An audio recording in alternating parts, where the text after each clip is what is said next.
Hey guys, so I'm going to show you the saga that we make in Kudu. It's not really that difficult to make. I mean, you just need a bit of patience. It takes a bit of time, but the end result's always really, really good. So I'm going to run you through what we need. Before I went to bed last night, I just helped bulk up that sourdough starter we get just to give it a little more volume of natural yeast. So what we've done is we've just taken the sourdough starter, we've added a bit more water and a bit more flour from the actual whole recipe, and that's just going to help get everything going a lot more quicker.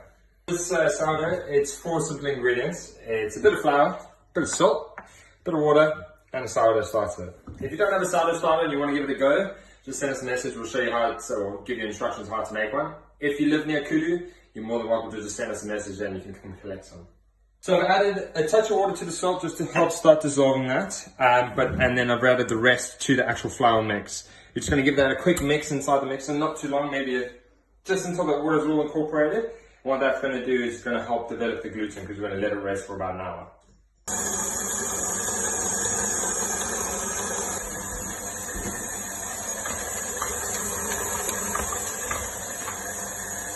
For about a minute or so, you can see the dough is literally, all that water has been hydrated back into the flour.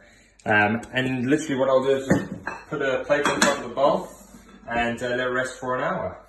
So this has just been relaxing for about half an hour, 45 minutes in a nice warm spot. I generally leave it next to sort of like an iron or the kettle that's just boiled, just to keep the ambient temperature around it nice and warm.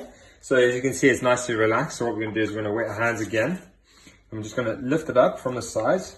I'm going to help stretch it like that. We're just going to keep doing that until we get about there. And then keep on doing that. And then we're going to leave it like that. I'm going to continue that about 4 times. Every time just let the dough relax, pull it up, do those folds, and then we'll show you what to do next.